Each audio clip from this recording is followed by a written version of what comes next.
Welcome to Paul's Heart. I'm Paul, author of the book Paul's Heart Life as a Dad and a 35-year cancer survivor, available on Amazon. Today, I want to talk about risk reduction and prevention for surgeries and procedures. Now, I want to stress I'm not a doctor. I say it all the time. I'm simply a long term cancer survivor who has had an enormous amount of experiences with medicine, as well as stories that I share from other survivors as well. So, one of the questions that comes up when you meet up with a doctor, any specialty even, is they want to know about your list of medications that you take. Okay? And there's a reason for it. Because if you're taking something when they're about to do a procedure, it could have an impact. For instance, blood thinners. If you happen to be on those, they obviously need you to stop them before they do the procedure. And it could be something simple like pulling a tooth, maybe getting a colonoscopy done, because if they remove polyps, there's a risk of bleeding, or even going through any kind of surgery. So chances are you'd be ordered to stop taking blood thinners. There's also the possibility if you've had certain chemotherapy drugs in your past. For instance, bleomycin. Okay, bleomycin is a drug that affects both the heart and the lungs. But in particular, when it comes to anesthesia, that's something they need to know because the amount of oxygen being administered needs to be taken care of. Also, radiation. Radiation therapy had a huge impact on me, obviously with my heart, but also with my upper body area, in particular my trachea, especially. I can't do twilight because what happens is when I get so relaxed, my trachea closes up and creates a condition called hypoxia. And if that term sounds familiar, all you have to do is look up George Floyd. That is what unalived him. And through the simple exposure to radiation therapy, I'm at risk of that. It's happened to me 3 times. One time they didn't listen to me when I warned them. And it's not fun when you read your operative report and it says that they had to restore vitals because they didn't listen to me. So, another thing that I have goes way back, and the fact that I have no spleen. It's not as common anymore, but if you're one of those, you are what's called a splenic, which means you are more susceptible to infections, whether they be MRSA, whether it be the flu, whatever. There's a higher risk, and often we need to go through prophylactic antibiotics, especially even going to the dentist. Okay, they usually recommend taking a high dose of antibiotics an hour before going to the dentist in case any bacteria that breaks loose when they're cleaning your teeth doesn't go straight to your heart. So, with that in mind, okay, that's why I have this.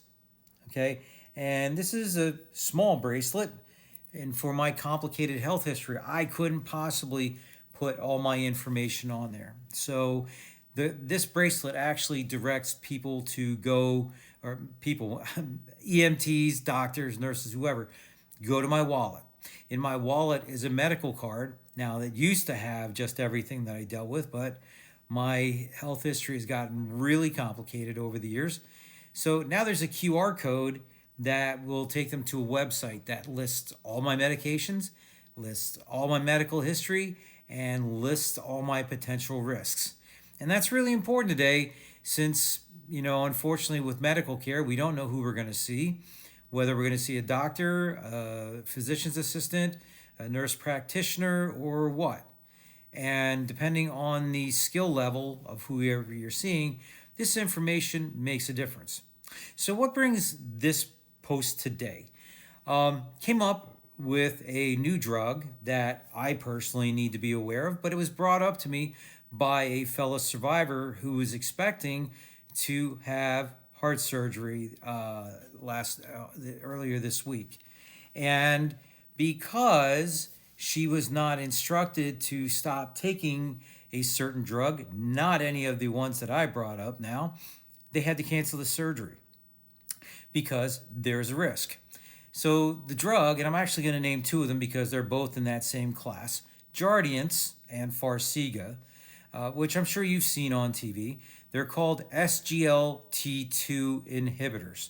Okay, and there are certain risks, and I've got to make sure that I read this because I'm too not familiar with everything, and I want to make sure that I'm giving you the accurate information. Okay, there are certain risks that are increased around surgery and anesthesia, especially if it's not stopped ahead of time. So, the main concern is a serious condition called euglycemic diabetic ketoacidosis, EDKA. It's a dangerous acid buildup in the blood that can happen during fasting before surgery, dehydration, surgical stress, infection, or reduced food intake afterward. What makes it tricky is that blood sugar may only be mildly elevated or even near normal, so it can be harder to recognize quickly. And you got symptoms: nausea, vomiting, abdominal pain, rapid breathing, confusion, unusual fatigue, dizziness, and weakness. Because of this risk, okay, guidelines recommend stopping it 3 days before most scheduled surgeries or procedures that require anesthesia, and sometimes longer for major surgery or if the kidney function is impaired. Okay, other possibility concerns include dehydration and low blood pressure during the surgery, kidney stress if the fluids drop too low, electrolyte imbalance, and delayed recovery if eating and drinking is limited afterwards. Okay, for someone like me with a history of heart disease or heart failure, the decision can be more individualized because Jardiance and Farxiga are so important to heart protective benefits. So the surgical team, the cardiologist, the anesthesiologist, and the doctor prescribing the medication usually coordinate the safest plan: when to stop it, when to start it again, and what to do about blood sugar management during that period. Now, with Farxiga, it's a little more because it is important for those that have um, uh, heart disease, heart surgeries, and things like that. Um, because this SGLT2 inhibitor can trigger this ketoacidosis during the surgery. Okay. Again, this is information that gets shared to me by my fellow survivors. Okay. Just for the giggles of it, I posted this information on my various social pages, such as my cardiac pages and my long term cancer survivor pages.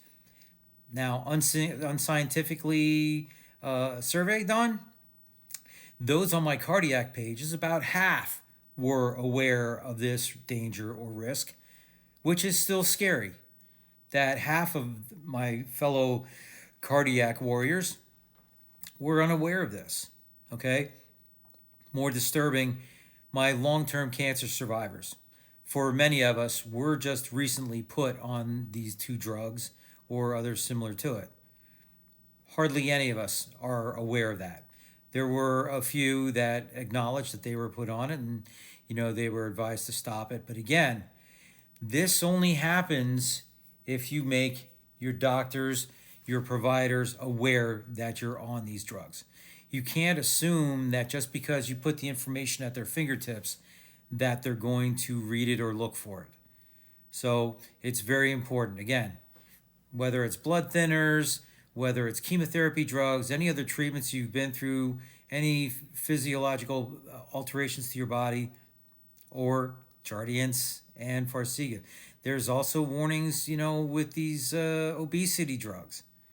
It's important that when you go for any procedure, whether simple or not, that your provider is aware that you're involved with these drugs so that they can take the proper precautions.